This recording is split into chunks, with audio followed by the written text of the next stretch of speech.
Well, good evening and welcome to the Majority Show. This is our new version, I guess, of the Majority Show coming to you live every Wednesday on YouTube, Twitter, and on Facebook as well.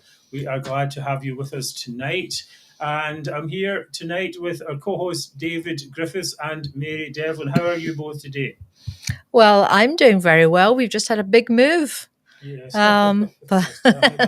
Which didn't kill you makes you stronger, as they say. Quite right. And I'm doing splendidly also. Thank you, guys.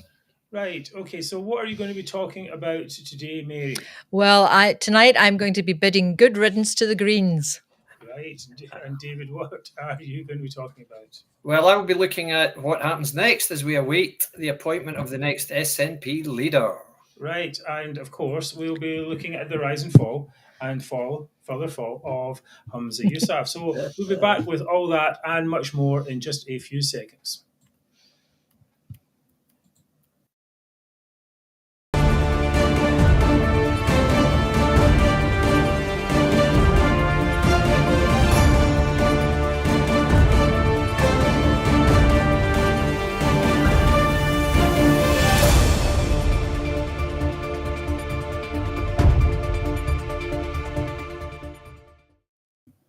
Right, welcome back to the Majority Show. My name is Mark Devlin. I'm here tonight with co-hosts Mary Devlin and David Griffiths. We're going to talk all about Scottish politics from an anti-nationalist perspective.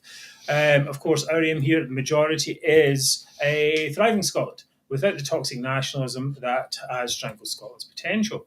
And we hope that's your aim too. As well, as Mary mentioned in the beginning there, we have been doing a house move.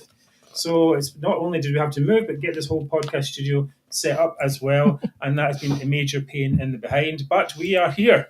We have managed to do it. The show will go on. The show will go on. And I'm just wondering if anything happened while we were away. Anyway, so a huge thanks, as usual, to our friends at UK Union Voice and United Against Separation Facebook pages, where many of you are watching from tonight. Indeed. And remember, sharing is caring. The best thing you can do is to like the show on YouTube, build up the audience, and even if you don't subscribe, a like would be enormously helpful. But of course, if you can subscribe, please do so, just to increase the reach of the show at the click of one button. Right, very good.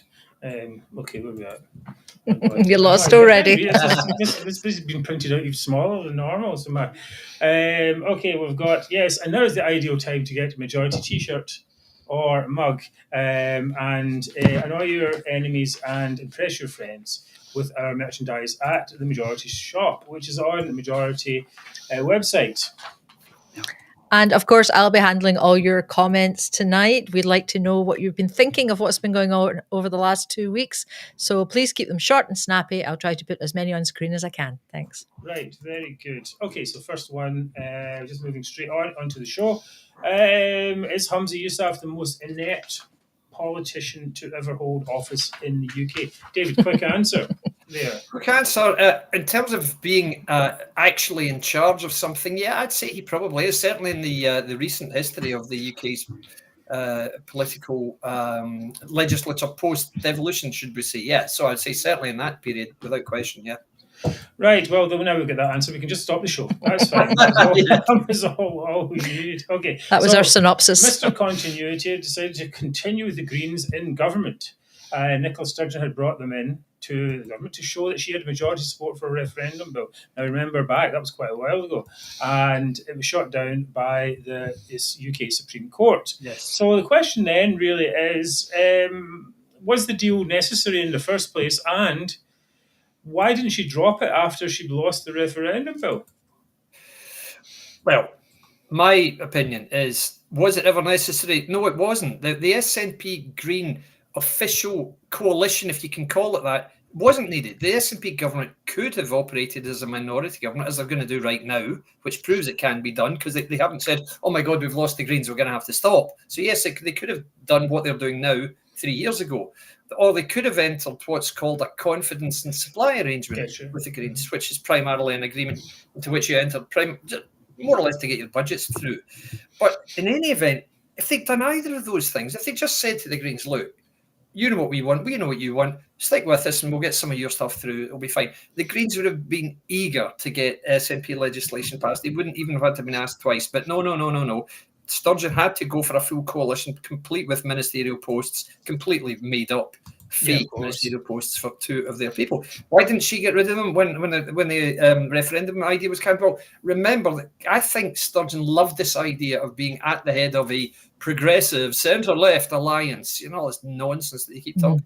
And the way that I would view it is, the more extreme the legislation was, then the more of a mark Sturgeon thought she could make on history. And that, let's not forget, this all came about at the height of Sturgeon's girl crush on Jacinda Ardern down in New Zealand. Okay. Yeah.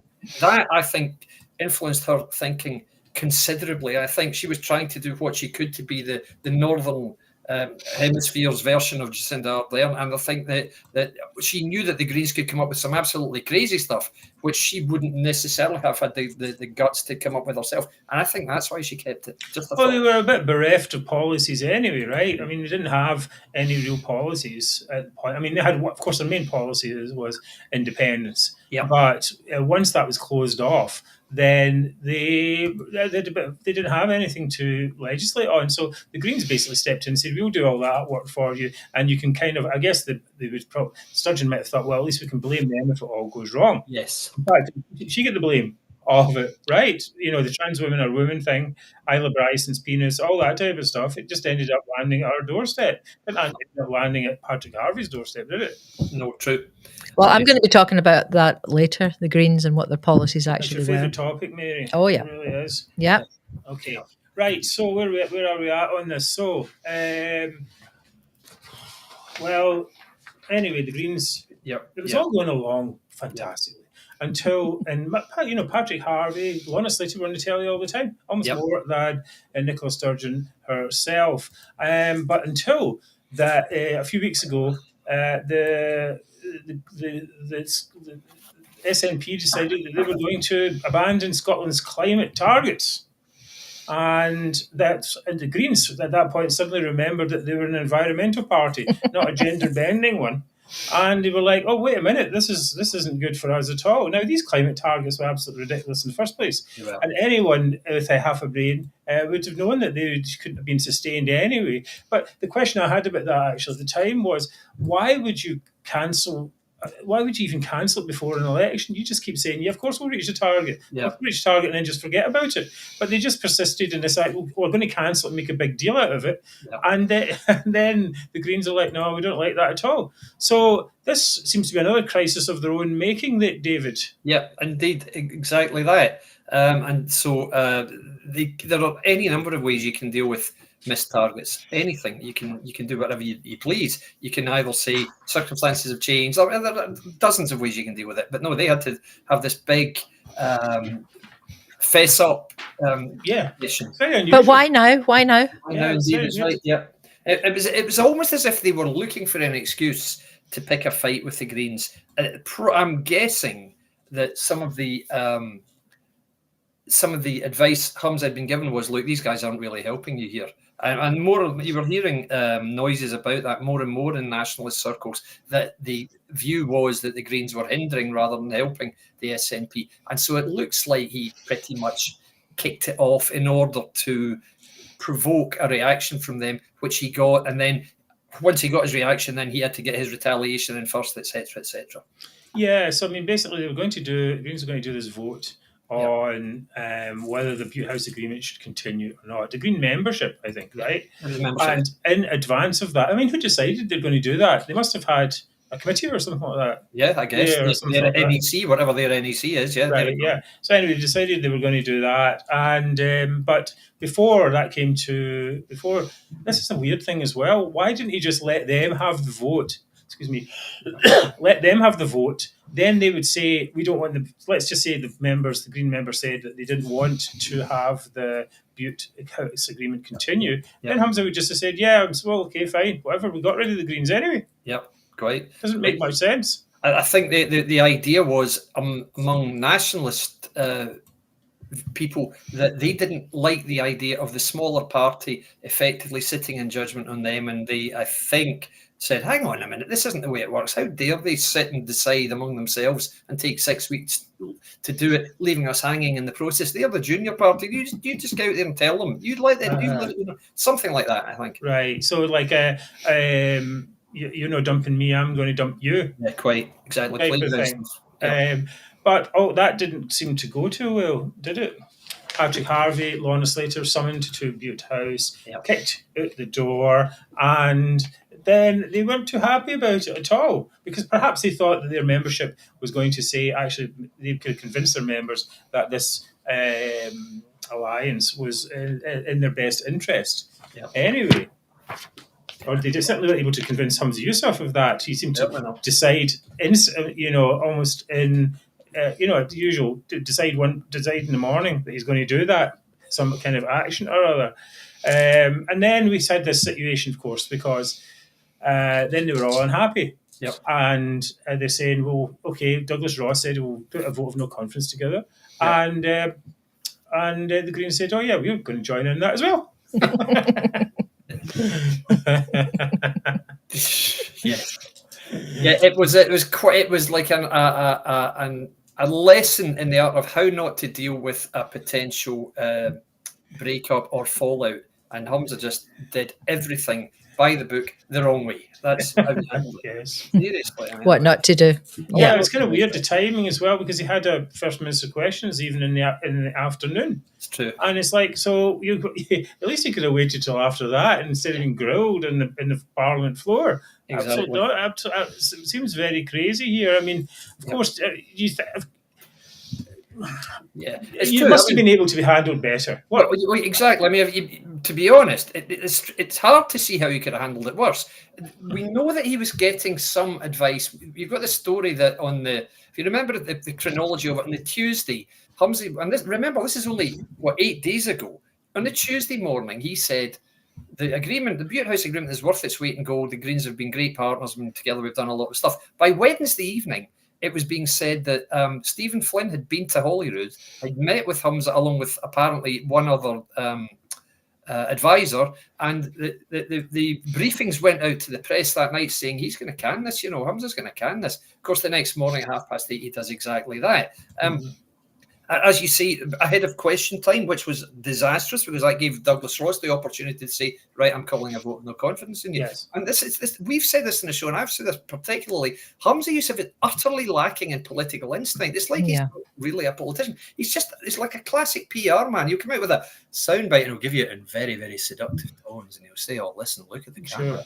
And all that. That's lovely, but there's no substance to that whatever. That's fine if you're a 4 a.m. slot DJ in say, Manhattan or something, but not if you're talking to people in Paisley. I mean, come on, mate, that just doesn't cut it at all. So he's got nothing, no substance to his words, no feel for a situation, no man management, certainly not, no charm, no delivery, he just doesn't know what to do. So it showed because, I mean, let's face it, if you're effortlessly outmaneuvered by Patrick Harvey and Douglas Ross, you've got a problem. Let's be honest. But it's just like, didn't they just? The thing I don't understand is that why was there no what if? Yeah. What if they don't like it? It's not even a what if. It should actually be they are not going to like it, right? When they get kicked out, they're not going to like it. What's going to happen? What are they going to do? They're going to, the thing that we feared, the vote of no confidence, is actually the thing that's going to happen then, because we brought them in, and now you should never have brought them in the first place because you never have been open to this issue. It's just like there's no sense to any of it. This thing connects to that thing, and there's a few possible options, and we're trying to mitigate all these options here. They're just like, I've decided, and now I'm going to wing it, which is actually what he said in the COVID inquiries, right? He did say that he was winging it, and I think part of this, guys, was, you remember the infamous footage of the two of them, Harvey and Slater, walking away from Bute House in absolute fury, looking like they just found a pound and lost a tenner. They just absolutely distraught, the pair of them. Apparently, their ministerial cars were not available to them any longer as of that moment. And that's why they were walking. That's why they were walking. So that's how they should have given Patrick Harvey should have come in his ministerial bike. Good idea, exactly. On the ministerial bike lane. But that's the thing. Well, that's active transport. Just walk. That's right. Absolutely. Exactly. But they clearly felt humiliated by that, because I don't know how close Butte House is to Holyrood, but I don't think it's like next door or anything like that. It's just down the hill. It's just around the corner. Right, fine. Okay, cool. All right, okay, cool. Anyway, but they've clearly felt slighted. They felt humiliated by that, because 4 hours later, there's Harvey wielding the stiletto in the chamber saying, so who exactly do you think's most pleased about this thing? And it's sneer in his face, absolute fury. So they were never going to forgive this, never going to let it go lightly. So he really did. You reap what you sow. If you're going to stab people in the back, you're going to get it back if they get the chance. And boy, did they take it. So, well, Humza brought all of this on himself because, frankly, he's not good enough. And you've heard that people since, all his colleagues and even some of the commentators are saying, I think he's a nice guy and he's very passionate, all that. Yeah, but he's rubbish. He's terrible. It's this nice guy thing. You know, try to break up the UK isn't a nice thing. Exactly. You know, sending money to Gaza terrorists, it could end up in the hands of Gaza terrorists, isn't nice. Absolutely. It was that article, it was in the Times, says, he's a nice guy, but so, and of course it was written by David Leask or someone like that. Yeah. No, wait a minute, come on, be serious. Right, okay, going to be back in a second. We're going to talk about Alba and today's no confidence vote, and then we'll move on to the next part. Sorry, before we go, can I just ask, what about the Flynn factor in all of this? Yeah. Yes. Did Flynn actually come up? It says Flynn coming up. Stephen Marden is saying Flynn coming up to read the Riot Act to Humza that green policies were damaging SNP MP chances of re-election. That's pretty much what I just said. That's true. He came up last Wednesday, the day after Humza had said all this nonsense about how valuable the agreement was. This is Flynn's doing.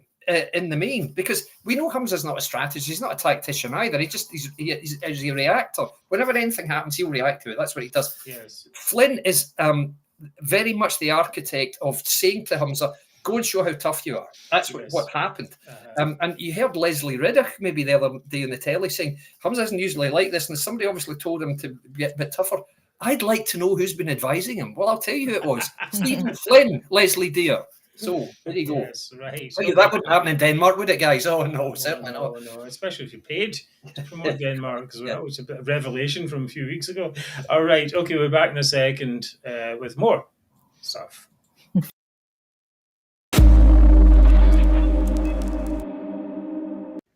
Right, still trying to get used to this new setup here, but I think the conversation is flowing.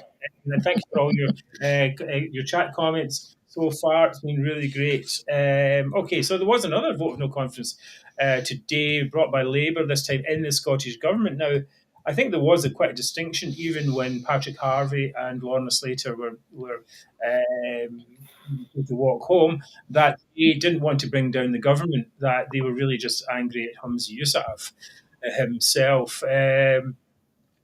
You've got some numbers here, David, I think. I do indeed. Yeah, the numbers today, the vote of no confidence ended 70 votes against the vote of no confidence, i.e. 70 people voting that they have got confidence in the government, 58 for the motion, so 70-58. Now, the numbers are very, very interesting because there are, of course, 129 MSPs in the chamber. Take away the presiding officer who doesn't vote, and that leaves you with 128. 70 plus 58 is 128. So those numbers, therefore, mean 63 SNP MSPs and 7 Green makes 70. And 32 Conservative, 21 Labour, 4 Lib Dem and 1 Alba makes 58. Everybody voted. Everybody turned up. Everybody voted. And everybody voted along with their party lines, if you like. The Greens voted with the SNP. All of the opposition parties, apart from the Greens, voted for the motion. Now, this is interesting for a number of reasons. One, it means MSPs will turn up when they need to if their jobs are in line. Because remember, guys, the difference between this vote of no confidence and the one that they had planned for Humza, the one they'd planned for Humza would just have meant, okay, the House has got no confidence in you. But he could have said, well, so what? He could have done. Today, though, if you have a vote of no confidence in the government that's passed, the government's got to leave straight away, straight out the door. That's it. It's over. There has to be an election within 28 days. Yes. So it's very, very high stakes today. But the other question that arises from this is, what happens when the next First Minister has to be appointed? Because remember, the vote is for the party leader. that doesn't make that party leader the First Minister. The First Minister is appointed in the chamber. Now, if Kate Forbes, let's say Kate Forbes wins the vote and becomes the SNP party leader, the arithmetic becomes fascinating because the Greens won't vote for her, we know. Yeah. Ash Regan certainly will vote for Kate Forbes. Yes. She will do. The question is, will all of the opposition parties be happy to work with Kate Forbes? Will any of them? Or will they take on the same view that they had today, which is we want rid of this government? And in the event that they do, that potentially makes it 64 all again. And that's what it comes down to. Would any of the MSPs, the SNP MSPs... Yeah, that's the key, isn't it? Exactly. Well, because certainly some of the more progressive ones would not like Kate Forbes to win. But we'll talk a little bit more about Kate Forbes a little bit in a few minutes as we go forward. Right. Yes. But okay, let's talk about this Alba thing. Now, we talk about this balance of power here. We have this broken electoral system in Scotland where we have this, it's the worst of both worlds. It is. We have a first past the post system that doesn't deliver a majority. That is skewed. And then a list system that gives precedence to people like Patrick Harvey and the Greens who didn't even run in the constituencies at all. Yes, that's right. So if you actually pure PR, they wouldn't even be in government because there are more votes cast for pro-UK parties, just for example. Right. Yeah. So they've got this system that's really broken, but it's become more and more obvious in this past few weeks because, of course, we've got Patrick Harvey and Lorna Slater, who basically are, some people say they're unelected, right? I mean, they're barely elected, let's put it that way. Barely. They've utilised the peculiarities of the Don't voting system, as it's called, in order to get into Parliament. Now, we know that there's tactical voting here. We know it because if you look at the number of votes that the Greens attained in the constituencies, it's a fraction of the number of votes that they got on the list. It's actually 220,000 votes the Greens got. That got them 8 seats. So for every one Green MSP, it takes 27,500 votes, I think, is the sum.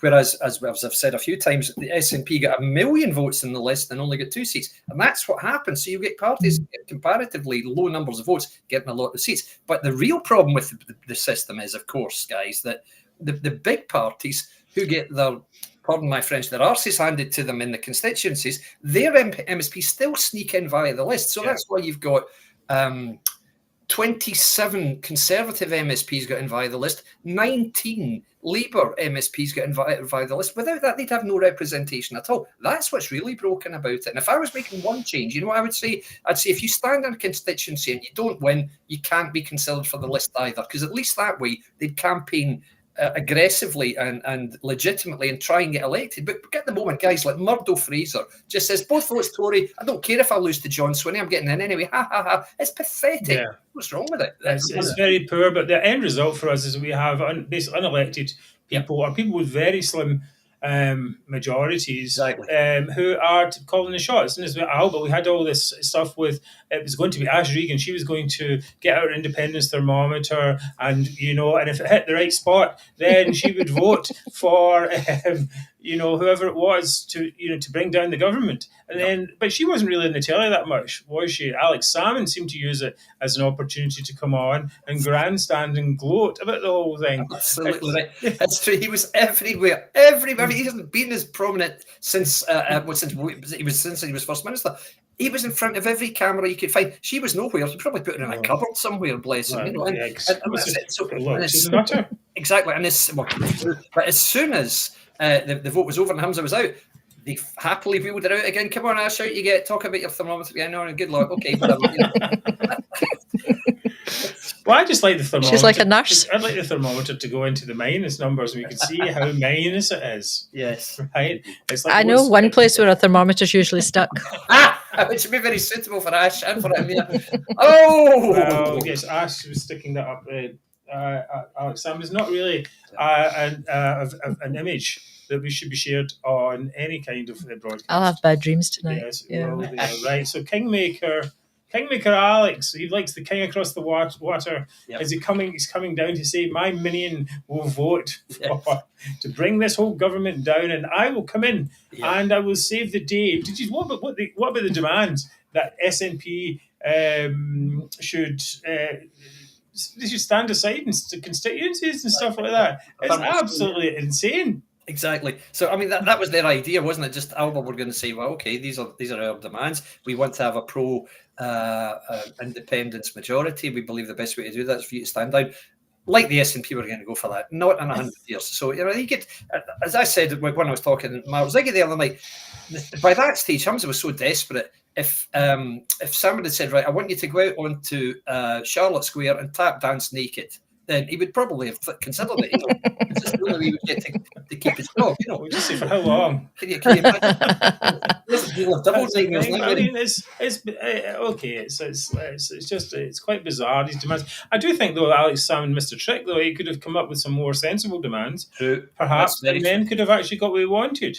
Yeah, I mean, as I further forward. Exactly, as I say, had I been Salmon, I would have said, okay, Humza, I'll tell you what to do. I'm suing your government. You make sure that neither Morell nor Sturgeon are ever spoken about in SNP circles again. In fact, you insist right now that she is suspended from the party. Make up some excuse. I want her out of there by tomorrow night. If you do that, then I shall vote for you next week. It's your call. That's a good one. That's very good. You should have been in there. You should be in the room where it happens. You should be advising them, as it goes. Why not? But he really could have extracted whatever price he wanted. But it just seemed he said, well, let's have a focus on independence. Let's get back to good governance. Oh, you take it easy there, Alec. Oh, slow down now, boy. That's the thing. Another thing is, he could have focused it back and said, yeah, it's like, okay, let's just talk about the good governance, but he really it's all about independence, and people are like, what? Who's this guy? Right. A bit like that. Anyway, Humza resigned, and he knew the game was up, and he was crying. Yep, as you do. And but there was the speech was there, and I came in halfway through, but it was a couple of things, 3 things actually, that I saw on it that I thought were a bit weird. Yep. And the first one, let's have a look at this. If only every person in Scotland could have been afforded the opportunity of being First Minister for just one day, on the very next day, it's my belief that they would vote for independence with both their head and their heart. So, David, would you, if you became First Minister, do you think you would be voting for independence? What I can say is I have actually sat in the chamber, in the gallery, twice, looking down, both times at question time, First Minister's questions, as Humza, First Minister, has spoken. And what I've thought is anybody could do a better job than you. So would I want to do it? No, I wouldn't. And what I would say is the very fact that you are in the chamber, seeing him at such close quarters, that's when you really get the impression of how wholly out of his depth he was. I don't believe for a second anybody is swayed by the proximity to power or influence and would become pro anything that they're not already. I don't accept that from it. I think that was a truly bizarre outburst. Yes, it's very bizarre. It doesn't make much. It doesn't make any sense, really. But I think you come to an interesting point there about seeing people close up, because I think it's often forgotten about that. These people are just ordinary people. Yes, indeed. Right, they are. They're just ordinary. I mean, some of them are more ordinary than others. But like Emma Harper and some people, but. Even the best ones that they've got are not people who've had big achievements, who've done a lot of stuff. Nothing like that. They've not had any real achievements in life or even in politics, let's put it that way. So they're just like, okay, you could basically just say, there's a thought experiment. Here's my neighbour, right? That person could be First Minister, right? Really? Would it make any difference? That's the question. That's really the question. Okay. Anyway, moving on. Here's a little comment here. Nicola was his greeting coach. Oh, yeah. He was. No, I think they were both equally unconvincing with them. I just wanted to be the best First Minister. I think a wee bit of greeting's all right. Why not? It's okay, but they just. It's fine. You've got to let it all out. It'd be better if you had to break down, greeting, it's terrible. That's what I'm going to do. If I ever get to the position I have to resign, I'm going to do the full thing, the full wailing. Give it the wailing, yeah. God, why?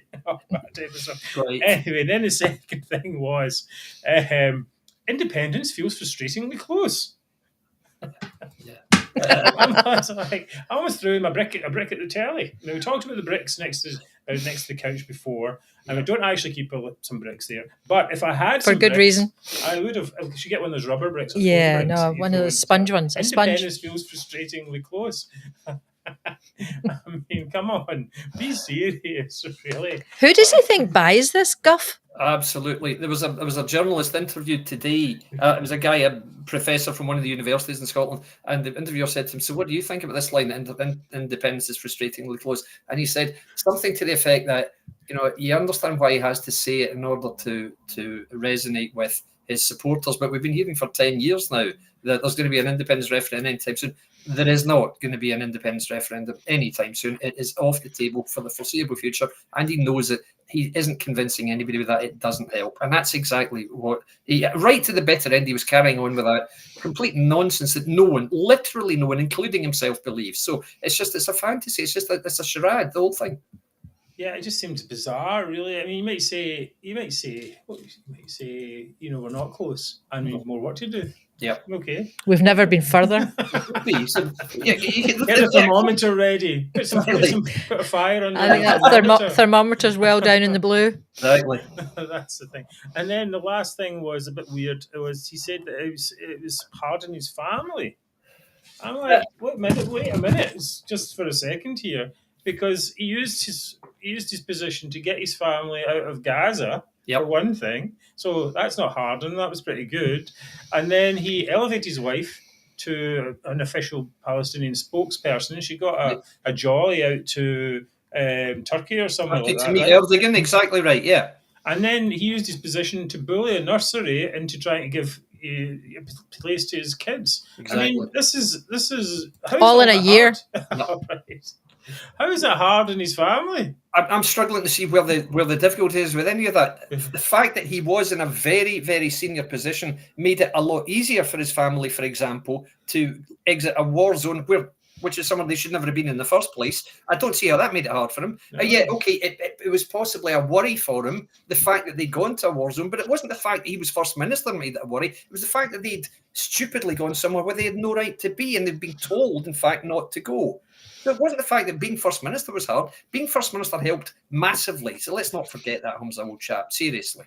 Well, it did bring more attention to the brother-in-law who was involved in someone falling out a window. Absolutely. Well, and dying. Yeah, true. Well, he was certainly he was on the premises at the time that happened, and he's since been charged with some sort of is it drug dealing or abduction or something? No, like holding someone against their will and something. Awful. Really serious stuff. So again, I don't see what was that. What's he going to plead in mitigation? Well, you see, my life's gone to pot since my brother-in-law became first minister. Exactly. Yeah, right. We can all sympathise. Yeah. Well, I mean, someone said that maybe they didn't like him being shown as being an imbecile in front of 5 million people every day, and I was like, well, they know him. They know him they know better than anyone. Right. Whatever. Anyway, okay. Now, finally, last thing we're going to talk about Humza here is the pension. This story about the pension. Now, it's going around that there's the £52,000 a year pension that he's going to get for being First Minister. So I asked, before the show, I asked Mary to have we look up and say, is this true? Or what's this other thing? Go ahead, Mary, you can just tell us. Well, I'm not quite sure is the answer. So I can understand that people are outraged that such an inept First Minister would receive such an inflated amount for the rest of his misguided life. But so I looked, I typed into Google, as you do, to try and find out if this was true. And the official UK government website came up. It says, and I quote, both the First Minister and presiding officer are entitled to an annual pension equivalent to 50% of their office holder's salary, payable from the day after ceasing to hold office, irrespective of their length of service in the post or their age. Wow. Right? So that was on legislation.gov.uk. But then the National seemed to be trying to convince us otherwise. They said, this isn't true at all, not true at all. They said the Parliament has said the First Minister's pension would actually be in the order of £2,000 a year, payable from age 65. They're saying in a statement sent to the media, the Parliament said Humza Yousaf's First Minister pension will be either 1/40th or 1/50th of his final salary of £104,000, depending on which option he chose or whatever, for each year in office. And he's only been in office for 1 year. So it depends on who you believe, either the legislation.gov.uk or the National. I'll leave it up to you. Yes, quite. Well, a Just- little freedom of information request, if anyone's feeling enterprising, would Yes. probably answer that and just say, please clarify, because it's in the public domain.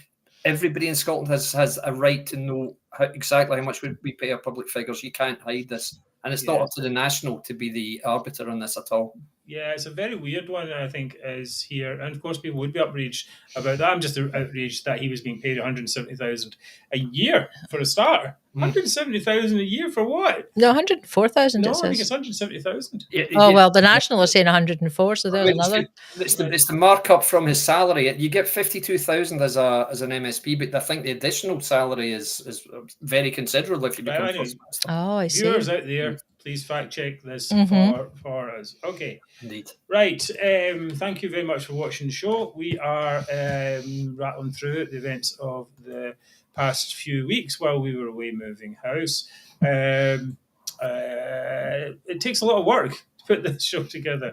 Hours of effort trying to set up our studio and get the script and everything going today. Anyway, we enjoy doing that, but also we enjoy getting your donations as well. So please, if you can, if you do like the show, please give us a donation. But if you can't do that, that's okay. Just hit the like button, subscribe, and tell your friends. We can do that. We do have to keep the lights on, and we do have to keep paying the subscriptions for the software and the equipment and everything like that. So anything small or large is most appreciated. Please just go to our website, click the button on the right side of the page, or leave a super thanks or a super sticker on YouTube. Right. Thank you. Okay, so next up, we're going to be talking about the candidates. Who is going to be next? Who's going to be thrown into the pit of despair? We will be back with that in just a second.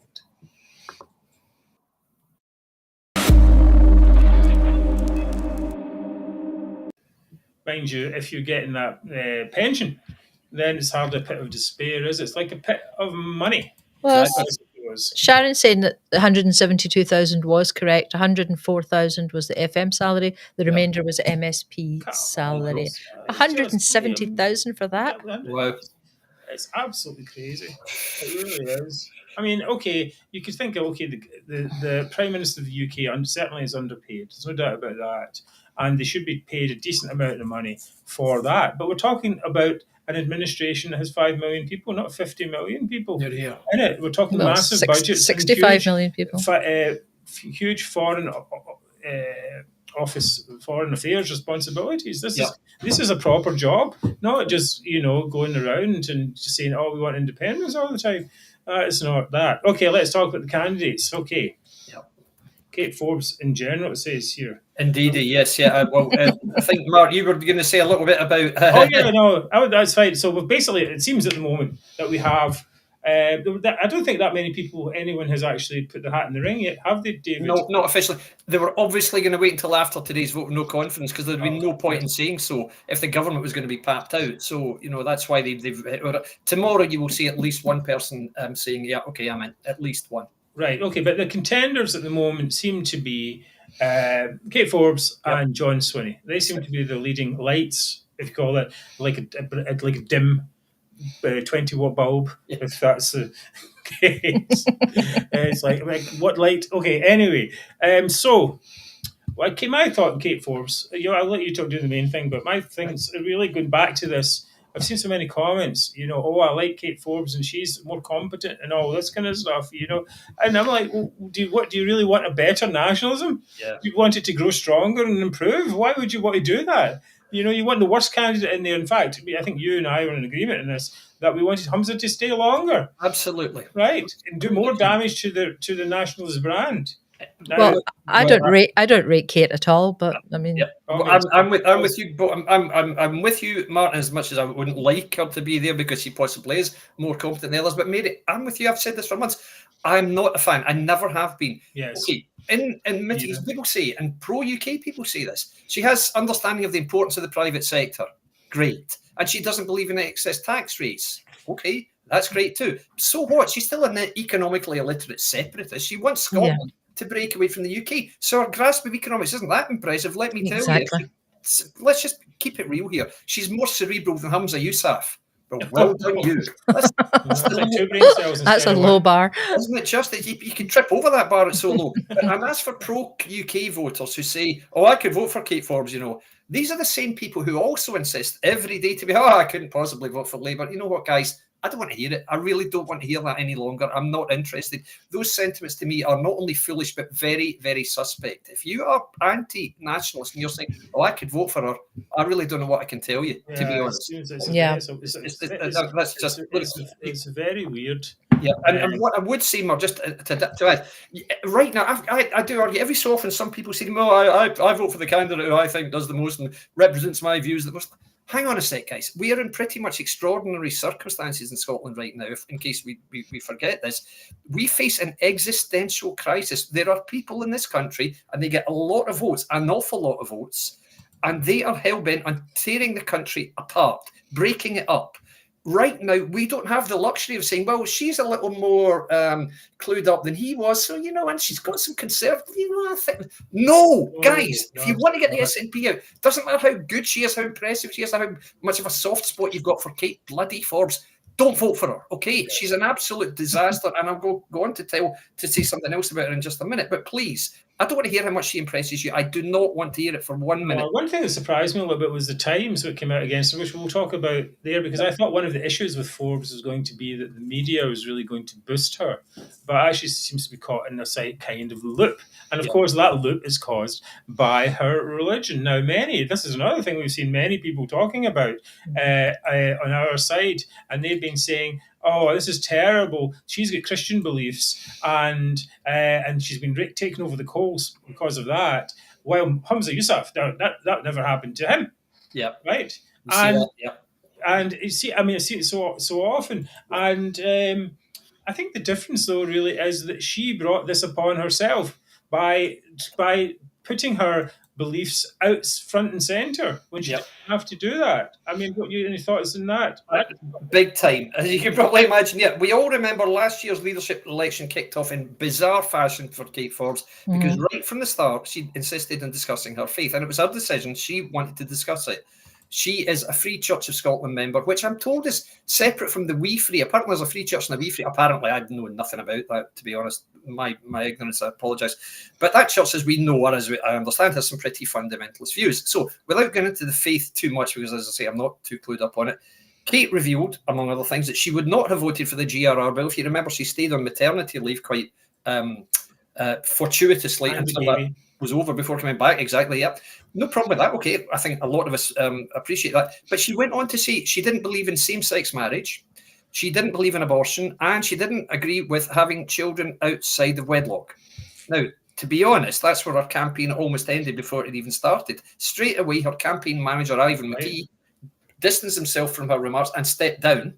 She was forced to roll back just to stay in the race. She had to say, well, of course, these may be my private beliefs, but wouldn't it be great to have a plurality of views? I'm in this. Oh, come on, sweetheart. No, it wouldn't. Okay. And so what she did say was, I wouldn't bring on legislation to change any of these things. They're just my personal beliefs. But the damage was done. And then now she's linked herself. Now, let's be honest. She's linked herself with the role. Nobody's said to her, would you like to stand? It's more, yes, I'm thinking about it and all that. Yeah, great. So she put herself in the role, saying, I might be in with a chance of doing this. Kenny Farquharson, as you said, came out and said, well, she can't. There's no way she can, because in this age, you cannot have a centre-left progressive party led by someone who doesn't agree with same-sex marriage. You can't do that. I think that's fair enough. I mean, I don't think there's any issue with that. Whether that view comes from religion or not, or just because you don't like the gays or whatever it is, then that's still there, isn't it? Yeah. It's part of her political persona. Indeed. And she brought it up. Now, the right answer should have been to just say, this religion's a private matter. Yep. I'm not going to talk about that. We'll just talk about the policies. I'm here for policies. How difficult is that? Exactly. But instead she came out with all this stuff. We'll have a wee look at it. Is it correct for people to have children before marriage? It's entirely up to them. What's your view? Is it correct for children, for people across Scotland to have children outside of marriage? It's not. It's something that I would seek to avoid for me personally, but it doesn't fuss me. Doesn't put me up nor down the choices that other people make. Is it right or is it right or is it wrong in your view? In terms of my faith would say that children. Well, it says sex is for marriage. And that's the approach that I would practice. But so is it, in your view, wrong then for people to have children outside of marriage? That's your view, isn't it? I mean, you're asking me, would I impose my views on other people? Ultimately, that's what you're asking. No, I'm just asking what your view is. So, is that correct? In terms of me personally, that is the approach I would practice. But you're also asking me, do I think that some of my family who've done that are wrong? Do I think that some of my friends who've done that are wrong? I mean, I accept them. That's choices that they've made, and well, that's choices that they've made. It's sort of, even in its face of it, it's somewhat condescending. So, Yeah. I mean, and the thing here, I think, is that. Yeah, I mean, she made this crisis of her own. As you said, when she did the leadership campaign, she came out with that type of stuff, and she can't roll it back now. Now, the difference with Humza Yousaf, for example, is he didn't talk about that. And when it actually came to political decisions, for example, Gaza, I'm pretty certain most of that is motivated by his religion. If he was a Jew, for example, would he be doing the same things? Would he be sending money to the Palestinians? I don't think so, just for example. Exactly. Right. Exactly. And I think if he was Christian, he wouldn't be sending it either. Sure, you're right, yeah. Okay, and there are many other conflicts in the world. If he was anything except Muslim, he wouldn't be sending it. Right. So we have the situation here where we have a private, with the private views, understanding of your religion, and then you have the public use of it. Now, I don't believe this, that it wouldn't affect her policy, because surely that makes her a hypocrite then, because if she's going to vote against her religion that seems to be so important to her, then what's the point in having a religion at all if she's going to vote against it all the time? It doesn't make any sense to me. Well, there's a parallel I've drawn here, guys, which I'll just talk about briefly. I don't know if you were in the country at the time. Football. The England football manager in 1998 and 99 was a guy called Glenn Hoddle, who was one of the greatest English players of his generation, a fantastically gifted guy and a very, very good coach.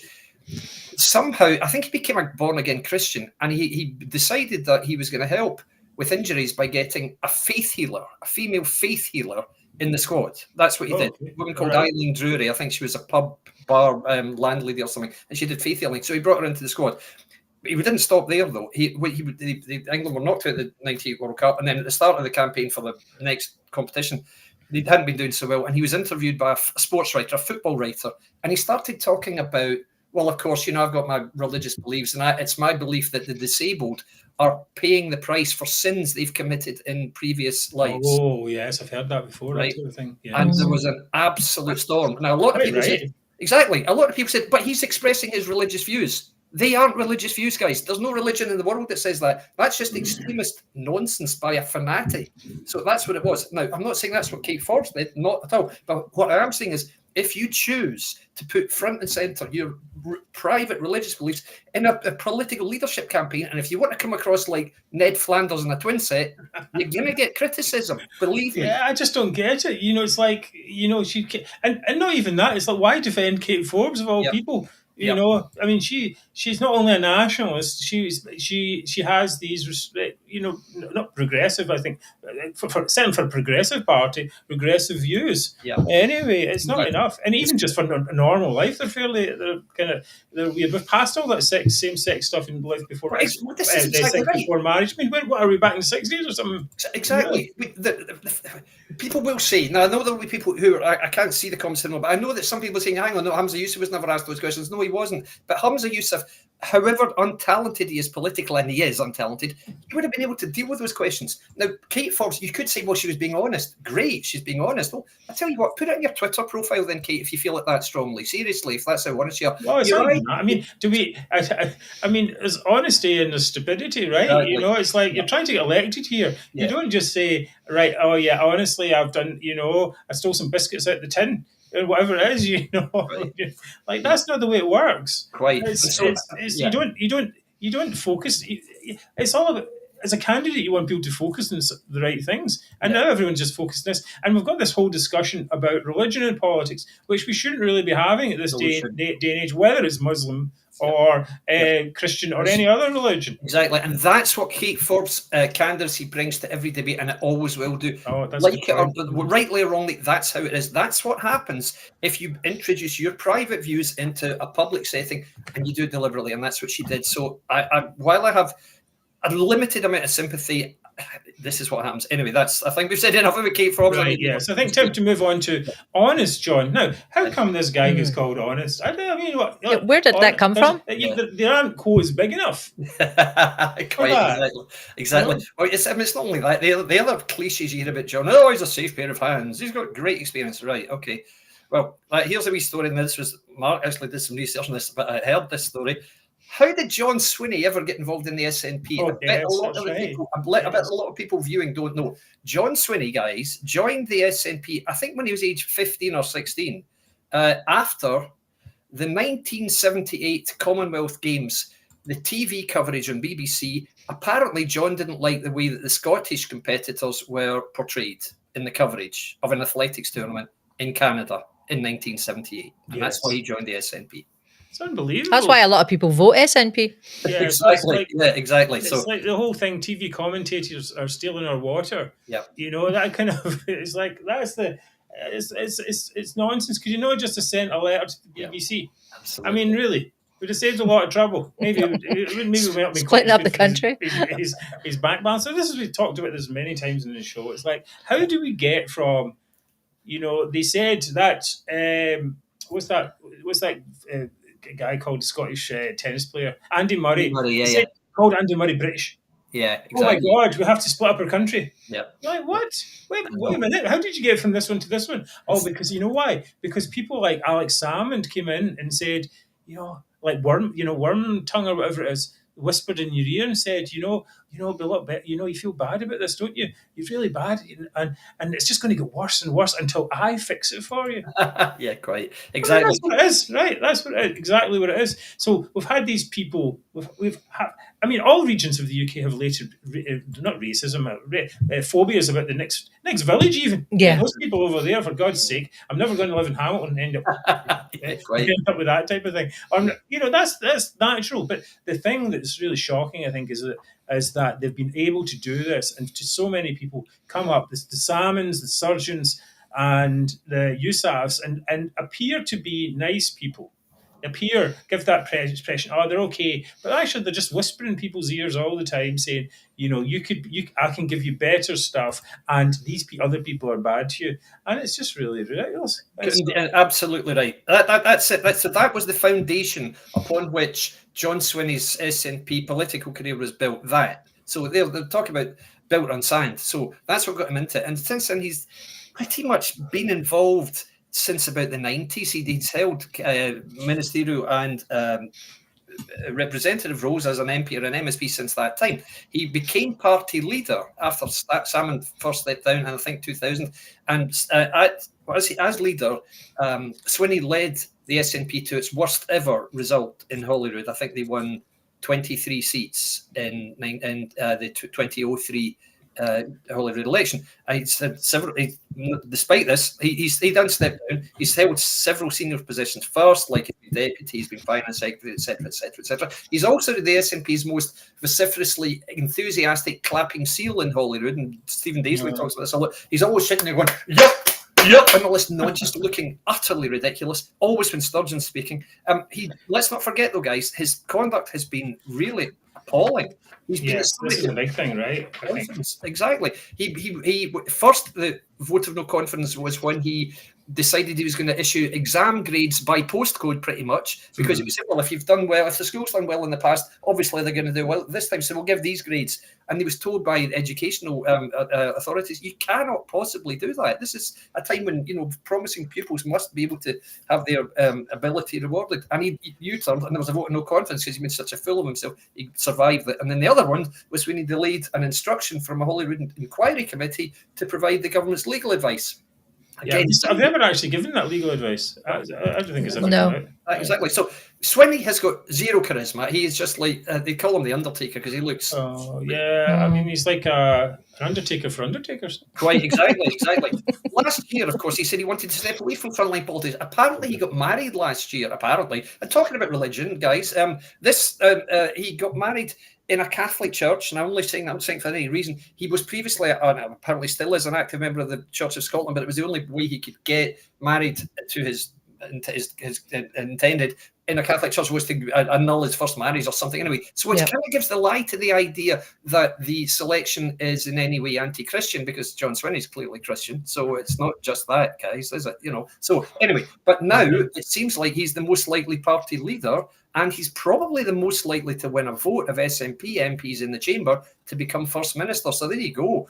Well, of course, that's because the Greens don't like Kate, and many of the progressives in the... Sure, that's exactly right. Because they inside the SNP don't like Kate either, right? I mean, what did she have before? She only got 48% of the vote or something. But how does it play out? Okay, so Kate, let's say she does get in. Everyone calls her a tartan Tory. Yep. All the progressive people leave and go to Labour or the Greens. That's good for us. Right? Yeah, indeed. I mean, to be honest, either way is good for us, because Kate Forbes will either get in and split the party in two. As we'll talk about this later on in Zoomers, or else Swinney will get in, and Swinney has got.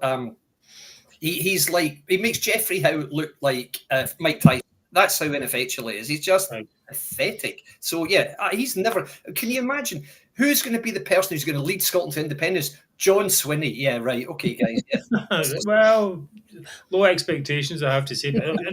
Low expectations for Humza Yousaf turned out exactly as you would expect. They weren't low enough.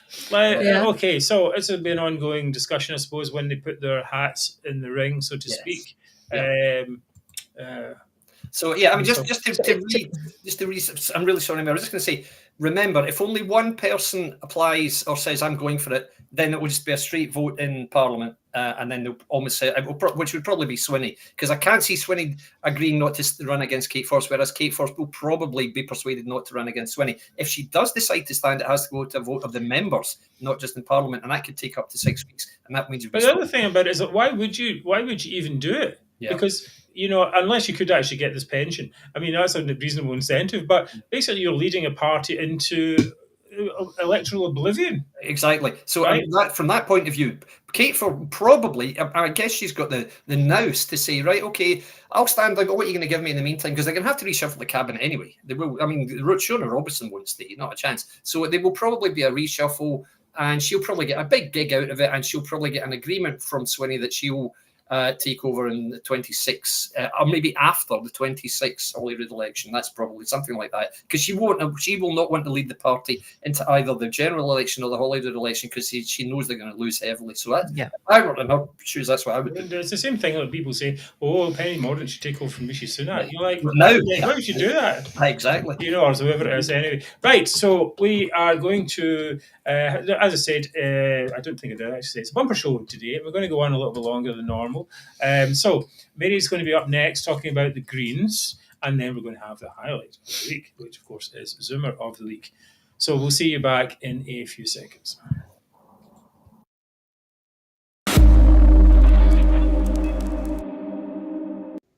Right, Mary, you're up. Okay, well, I have been quite some time. Almost every week I rant on about the Greens. And finally, the Butte House agreement has ended. Yay. And the Greens are thankfully out of government, and not before time. I don't think I'll be alone in saying they should never have been anywhere near the Labour government. They are a bunch of weirdo extremists who got in on the list vote. They managed to get a few thousand votes between them to get 8 seats and used those to hold the SNP to ransom.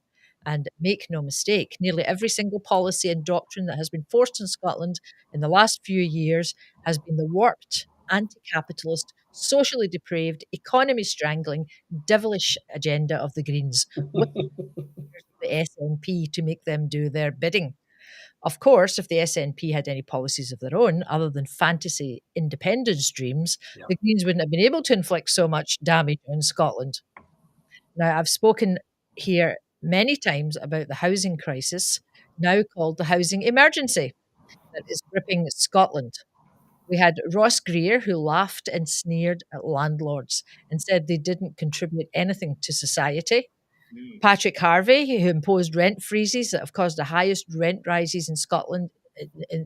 Scotland has the highest rent rises in the whole of the UK. And Glasgow saw average rent rise of 22% last year. All of this, plus all the regulations that the Greens tried to impose on house builders and developers, like heat pumps, no wood stoves, interconnected alarms. It goes on and on. It means that house builders are fleeing Scotland. Quite right. The main reason is the government is against them. I mean, people are desperate for houses, and the people who can give them houses are being chased away. Yes. The Greens are also against the oil and gas industry that Scotland relies on. They don't care how many jobs are lost or if we're sitting freezing with candles. They long for the old days before the Industrial Revolution when people starved when the crops failed. Now we'll freeze when the wind doesn't blow. And socially, the Greens went for our children. Education in Scotland is declining rapidly. We are sliding down the international league tables. There's less emphasis on the 3 R's and maths and science and history, etc. More emphasis on bombarding kids with woke messaging. Things like we're all doomed because of climate change. Yes. They're pushing pornographic sex education, graphic anal sex questionnaires, and an unhealthy emphasis on trans ideology. So both Nicola Sturgeon and Humza Yousaf have been undone by trans issues. For Sturgeon, it was the GRR bill. And for Yousaf, it was the Cass report, effectively banning giving puberty blockers to our children. And this was the final straw for the Greens. And let's not forget, the Greens are responsible for our roads being turned into cycling lanes. Yep. There's no money for swimming pools and libraries or housing because the money has been given to councils who are compelled to spend it on cycling lanes. That's all they're allowed to spend it on. Yeah.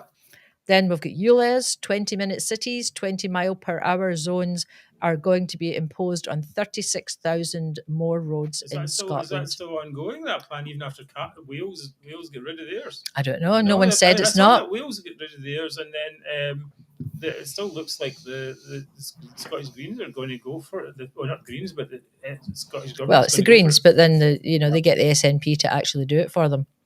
So no one said it's not going ahead, so let's assume it is. And I haven't even got to the costs of Lorna Slater's failed DRS scheme or the HPMAs or every other crazy batshit scheme the Greens have come up with. The Greens, in my opinion, have been a clear and present danger to our way of life in Scotland, and we are glad that they have been given the boot. Yeah. But now we have to shut the door behind them so they can never return to inflict their damaging policies on Scotland again. Do you think the door will be closed, guys? Well, I mean, it's possible. It's conceivable. One of the viewers has just asked, could Swinney reinstate the house agreement? He could do. Yeah, he could. He might. I don't think in the same format, but it's possible. There might be some sort of agreement between them, yeah. Well, I just think it's a product of this broken electoral system, really. I mean, we have one of the things to say is that big parties, first past the post system, and big parties mean that big parties have to modify the extremism. Now, sure enough, big parties will have some extremists in them, but in general, big parties can't be extreme. You see what's happening with Keir Starmer. Keir Starmer has basically cut out much of the extremism of the Labour Party. Yes, he has. And some people would say you could go further, whatever, but you're not getting. It's not like in the old days or what's the Corbyn days. Absolutely not. Like that. No. You might say they're principled, the Corbynites, but they couldn't get elected. Right? And the point of doing politics is to get elected and get power. So and that means the party becomes less extreme. But what we've got in Scotland is we get these tiny parties who can use the list and to get their extremism into politics. These are all these policies are extreme policies rejected by ordinary people, and that some extent we're seeing that. And we talked earlier about the vote of no confidence in the Scottish Government that was held by Labour. Well, what if that was actually held by the public? I think the public would have quite a bit different thing to say about it, really. I think they would be like, no, we don't have any confidence this at all in this government. And then coming up, we don't have any confidence at all in this parliament at all. And we'll be talking much more about our Abolish Holyrood campaign in the next few weeks as we start to ramp it up. Anyway, great, Mary. Well done there. You got lots of good comments. Thank you, everyone. So very good for your rant there. Anyway, what does that say? Oof, she's not holding back tonight. There we go. Right, coming up, we're going to do Zummer of the Week. Oh, but before that, it's supposed to be my script. So we have two things you can do to help the show. It's in here somewhere. Okay. You can make a donation to the Majority's 2024 crowdfunder. You can buy a T-shirt or a mug. You can subscribe to the show on YouTube. And you can tell your friends about us. You can also do all of the above, which makes us feel very appreciated. Oh, this is really loved. Well, okay. We were really loved last time. This time we're just being very appreciated. Underline exclamation mark. Coming up, it's a moment you have been waiting for. It's the highlight of the week. It is Zummer of the Week. Yeah.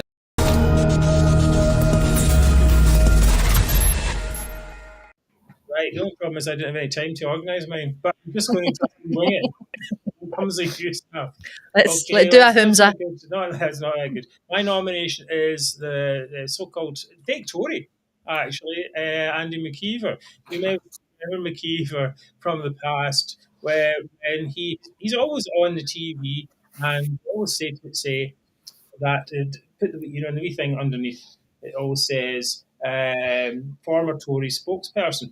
Tory advisor, I think it was, yeah. Tory advisor, right? And you always think, well, that means he was a Tory then. Not a Tory at all. In the sort, yeah. and he's invited on, so you might get like two Tories. All right, so let's say he's a Tory on a show, and he's the Tory, right? And then there's a Labour guy and SNP and so on. So you think it's balanced, but it's not actually balanced at all. Anyway, so he's on there faking it up all the time and putting out his opinions. And just before the Butte House, before this all blew up, he said that the Butte House is. This is a guy. Every opinion he puts out is wrong. It's not bad enough that he's a fake. His opinions are fake. Yeah. For fake Tory opinions, but all his opinions are wrong anyway. It's true. So it's absolutely crazy. So this time he was saying the Butte House agreement was going to last for weeks and weeks and weeks. Not even 10 minutes later. I mean, really, like minutes later, practically. It's like he's I don't know, the state of the commentators we have in Scotland. Now, a lot of people complaining about the English commentators talking about Humza Yousaf and all this. And I actually watched some things the other day, and some people actually were quite like, oh, I don't actually know enough about this to talk about it. I was just kind of surprised about it. There's not many people think to say that, is there? I remember watching that, I was like, okay, that's quite interesting. But, I mean, the problem we've got commentators here and on the TV, what have we got? Someone, yes, I think, David, you're going to mention the other one. Yes. Right? And it's the same type of thing. You're like, how did these people ever get on the TV? You're right, particularly with Andy, because he was a paid advisor. He was the guy, let's not forget, who said, oh, this Michael Matheson iPad story is a load of crap. That's right. That's showing keen political instinct there. Well done, Andy. He gets it wrong constantly. It's incredible. So if I tell you, who might have been advising Humza Yousaf, Andy McKeever, because I wouldn't be surprised. He was saying this whole vote of no confidence was going to be bad for Labour and the Conservatives. That's right. I read that. How? He said both Labour and the Tories will suffer electorally because of the vote of no confidence. How does that work? Must have some convoluted thinking on that one. I don't know. These people, you're just thinking, why are we inflicting to these people? This is the thing. Why? Now, David, you're going to extend anyway. Dan McKeever's mine. So you're going to extend this theme of media with your own one. So back in a second with that. Yep.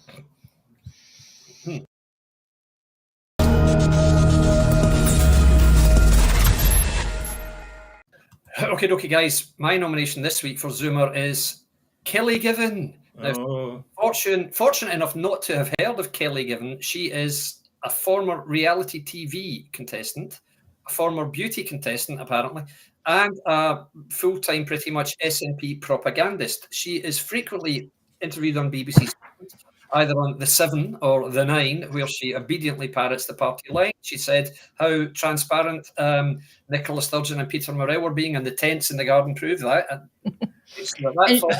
Isn't she always turning up in photos in like the States and stuff when they go on all these jollies? She's always in the photos. Exactly, yes, exactly, yeah. And she appears in marches alongside people like I Wanna Five. Bizarre. And she would say, I mean, and she said quite openly when Nicola Sturgeon was brilliant, she stepped down with such grace. There's no hint of scandal about her. Of course, 3 minutes later, her husband's arrested, So she just talks utter nonsense. Obediently parrots whatever she's handed. So Monday morning, at the height of the speculation about Humza, she was wheeled out on Good Morning Scotland first off, and then I was listening to the whole thing, and then I listened to Kay Adams' show, the phone in straight afterwards, and there's Kelly again. And on Kay Adams' show, she shared this essential input to the debate when she was asked who she would vote for or who she would support in the event of a runoff between, say, John Swinney and Kate Forbes. And Kelly opined, I would personally never support Kate Forbes. You can't have a First Minister of Scotland that openly is against equal marriage and abortion. It's just asking for trouble, and I would never support it. But so Kate Adams, of course, said, we don't want to get into that right now. But she went further that day when she was interviewed in TV. Mark, you have the video for this? What about Kate Forbes, though? If she was to become the next First Minister, how do you think that would go down? We would see defections to other parties, we would see mass movement of our membership, and I think we'd also see some additions to our membership. I'm not sure they would be welcome, but I, for one, would leave the party if Kate Forbes became First Minister, and I know that I'm not alone in that. Is that kind of like a bonus if she leaves? I know. I'm just surprised the interviewer said, so you'd leave. Your point being, so what? Anyway, but let's just distill that down a little bit. So Kelly would leave the party if Kate Forbes became First Minister. Others would leave the party also, whereas some would join the party, but they wouldn't be very welcome though. So why is that then, Kelly? What, are they free church members or something? Is that the problem? Far right. That's exactly far right. Exactly far right. But this, I mean, just the latest in a long line of bizarre outbursts from this young woman who doesn't appear to have had any qualification for being in the position in which she currently resides. At least Andy McKeever's an ex-political advisor. She's not even. She's never been elected, has she? No, not at all. She never stood. She's just I think she's in her 20s, and she was on Make Me Prime Minister, which I think was a Channel 4 show about. And I was like, I'm like, how can you? If she was on that show, I was like, I didn't watch it, but how can she become Prime Minister of the UK if she's quite exactly? It's like, why are you even on this show? Yeah, exactly right, exactly. But so yet again, for placing herself at the centre of a situation which doesn't involve her or concern her in the least, and for displaying yet more true Zummerism. I mean, this is true essence of Zummerism. It's the gift that keeps giving, as we say. Okay, next up is going to be Mary, who's going to be. Is Mary going to win again? She did win last 2 times, Mary. Well, I'm going to double down this week. Right, okay. Right, okay, so you'll be up in a second.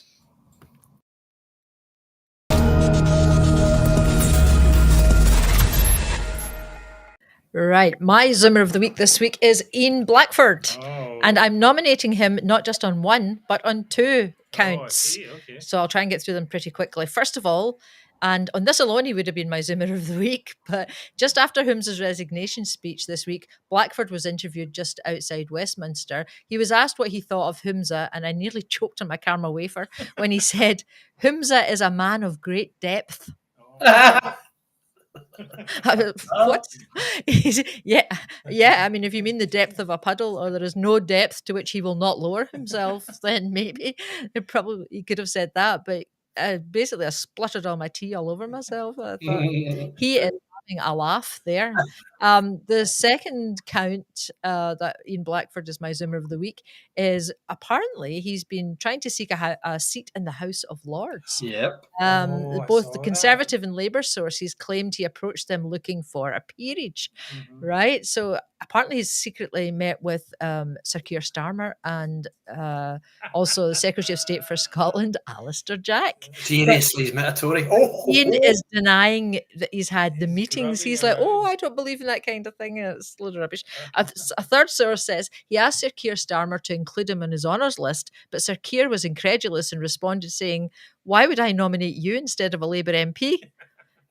But he's desperate for a peerage despite constantly Well, he should denying it. joined a different party then, should he have? Not one that says they're not going to put people into the House of Lords. I know. So he even went to Alistair Jack to ask the Tories to list him, but Jack said, no chance. It's pretty pathetic. Love it. Right, so that's me. Right, who's choosing? Ian one? Blackford. David's deciding. Oh, I'm deciding. Okay, before I decide, can I just say, Mary Kilpatrick, thanks very much for saying it was a good choice. But I'm David. Craig's the other Bald Rangers fan who comes on the show, Mary. We're easily confused, but you know, sorry, just only a little. So I didn't put your chat comments up there. You can catch them up there. It's cool. It's cool. Anyway. So so 3 nominations, right? Okay, Mary, strong as always. Mary always comes up with a strong one. Kelly Given, I almost feel too sorry for her. I think for sheer Zoomerism, it's got to be Andy McKeever. Oh, really? Yep. Oh, that's what happens. He's getting it this week because, Andy, if you're listening, mate, for goodness sake, if you're not a political analyst, stop making analysis because you're getting it wrong. Absolutely rubbish. Really, stop it. Seriously. Oh, it's just. But doesn't I mean, I hate to. You don't talk about people's appearance particularly, but he looks like a person that would make rubbish judgments politically. You can tell by looking at him. I mean, you wouldn't hire him as the smartest. Yeah, it reminds me of this. You're always a wee kid fuse in the box. class. He's like, we know it all. And then like, oh, Yeah. yeah. And you're like, you don't know fuck all. You really don't know anything. Just like, Indeed. whatever. Anyway, Well done, Mark. big win. Yay, you've got a winner. Three in a row. Fantastic. Are you making this up? No, 3 in a row. No way. You've had 3 in a row. Stephen's right. No I am way. due one. You're right. I am due one. Never mind. Yeah, right. Yes. I don't mind. Well, you can all bow down to my It's taking part that counts for me, you know. Zummer choices. All right. Okay. Thank you all for watching the show. We're so happy to have you all watching the show with us, and we're now in a new location, and we're trying to get things in order, so it won't be quite as stressful next week behind the scenes. So glad you didn't have to see that. Anyway, there is no real thought for the week other than good riddance to bad racists. That's what I would say. I know perhaps that other thing's quite good. Humza wanted to make Scotland Tory free, and in the end, the Tories made Scotland Humza free. So we can all laugh. We had a good. The irony. Well, yes. Was it something to be look back in years to come and say, "Oh, that was funny," or was that really a tragedy? Who knows? That's the thing. We'll find out later. All right. Thank you all for your support, and we will see you again next week. Good night, everyone. Same Thank time. you so Thank much you for very much. comments. Good night, guys. Thanks a lot. See you next time. Cheers. Bye-bye. Take Bye-bye. care. Bye-bye.